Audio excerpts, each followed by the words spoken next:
Hai guys, welcome back to my channel with me Mel. Apa kabar kalian semuanya? Seperti biasa, aku selalu berharap kalian dalam keadaan sehat dan happy selalu. Untuk kamu yang masih setia di channel aku ini, terima kasih. Dan untuk kamu yang sudah sering nonton video aku tapi belum subscribe channel ini, jangan lupa ya guys, setelah kamu nonton video ini, ditekan tombol subscribe-nya dan nyalakan juga tanda lonceng notifikasinya supaya kamu tahu pada saat aku upload video terbaru. Terima kasih.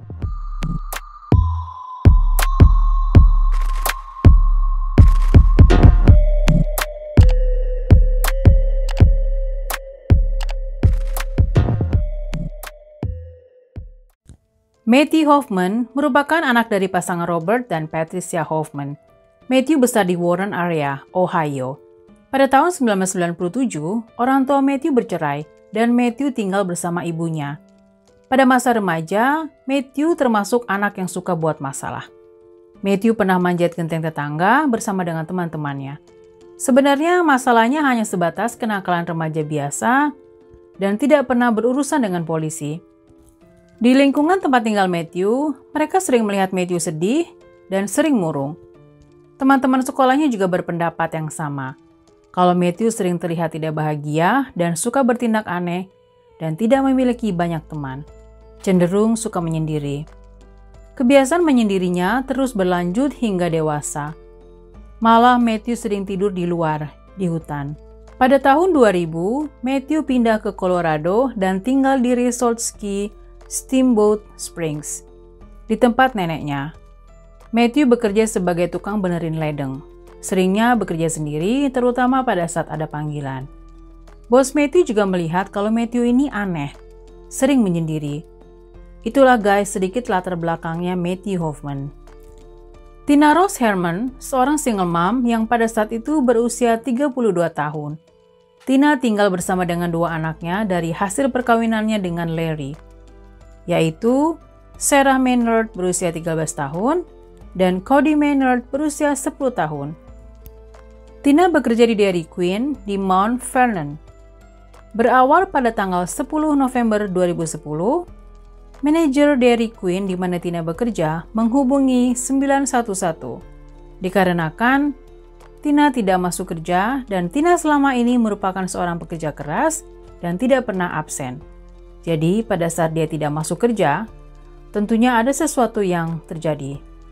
Polisi langsung bergegas ke kediaman Tina.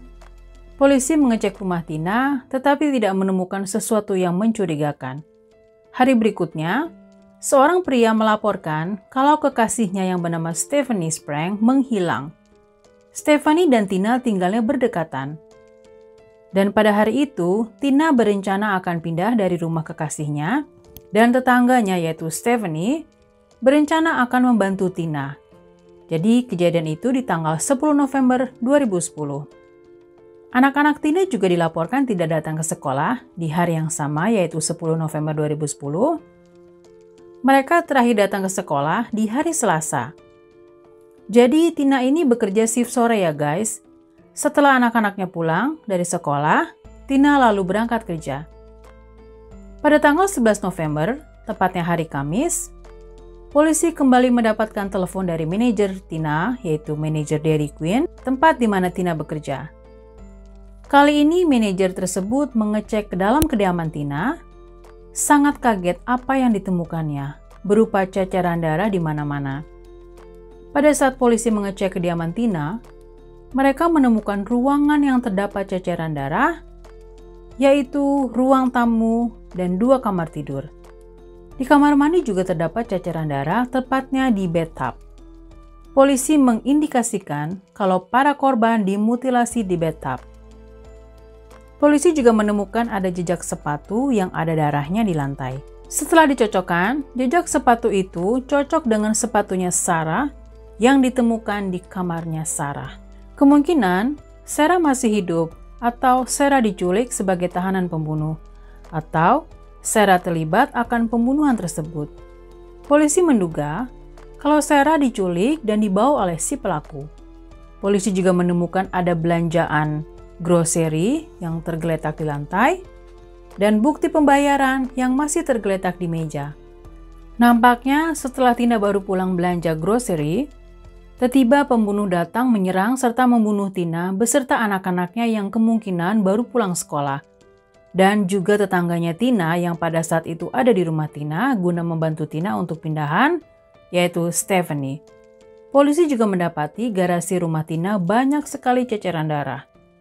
Serta ditemukan juga barang yang bisa dijadikan petunjuk, yaitu plastik terpal. Jadi plastik itu dibungkus di dalam kresek Walmart.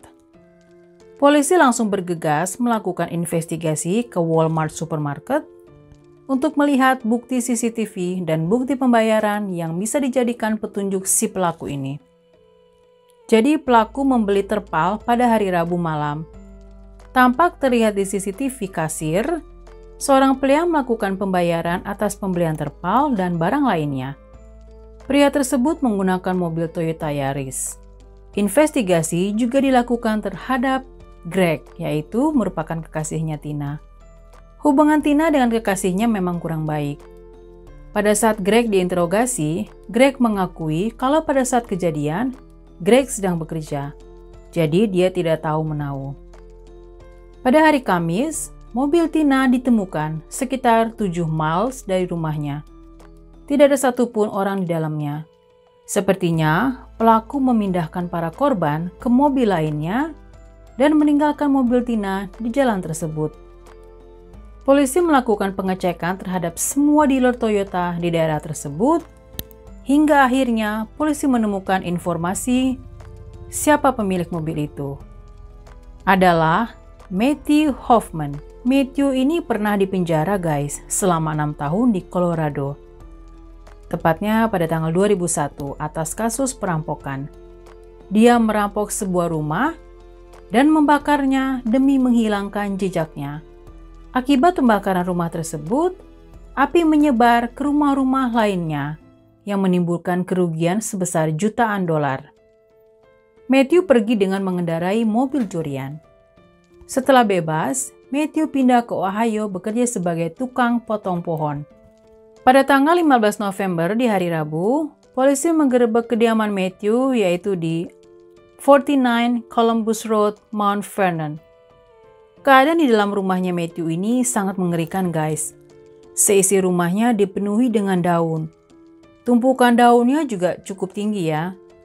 Polisi mengecek setiap ruangan yang dipenuhi dengan daun, tapi polisi tidak menemukan jenazah para korban. Pada saat polisi mengecek basement, seperti biasa, dipenuhi dengan daun. Polisi menemukan Sarah dalam keadaan tangan terikat dan masih hidup. Jadi guys, pada tanggal 10 November itu, Matthew sedang melewati jalan di mana Tina dan anak-anaknya tinggal. Dan Matthew melihat Tina yang sedang mengangkat barang-barangnya, karena Tina pada saat itu kan habis belanja di supermarket. Jadi pada saat Tina mengangkut barang-barangnya untuk menyimpan di dalam rumahnya, Matthew terus mengamati. Pada saat Tina selesai mengangkut barang-barang dari mobilnya ke dalam rumahnya, Matthew pun membuntu Tina hingga masuk ke rumahnya Tina, menyerang Tina begitu saja.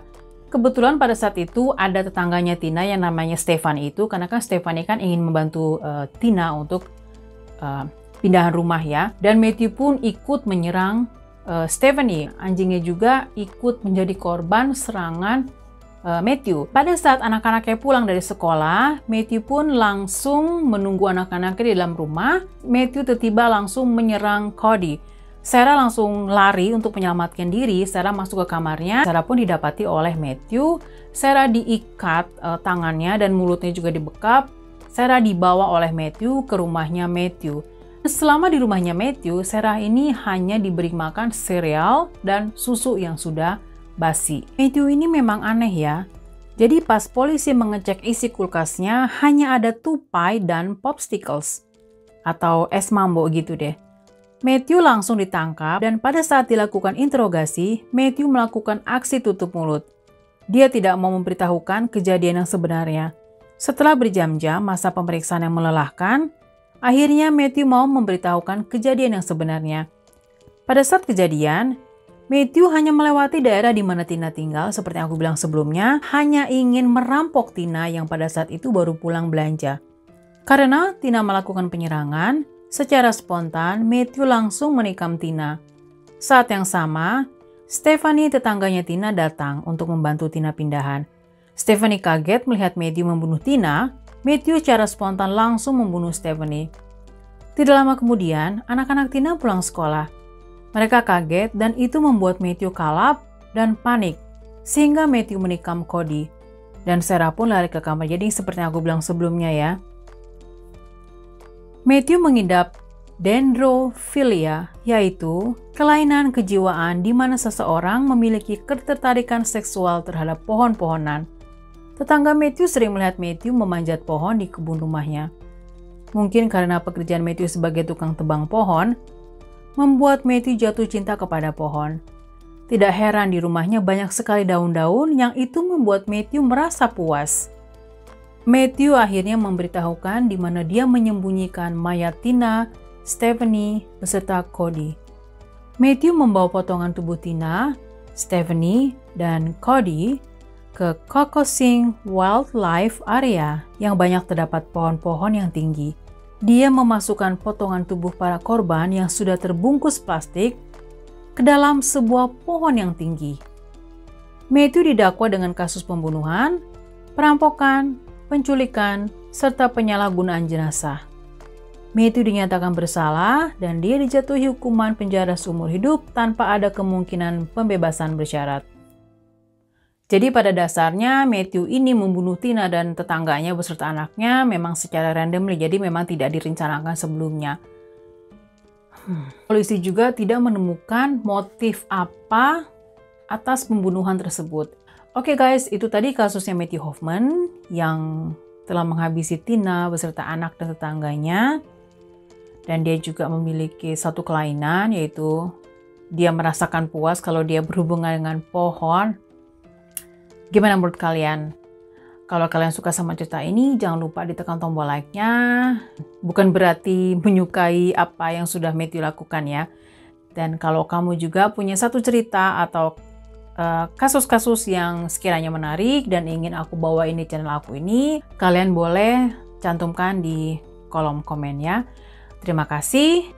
Selalu tetap waspada dimanapun kalian berada. Jaga kesehatan. Sampai ketemu lagi di video aku selanjutnya. Terima kasih.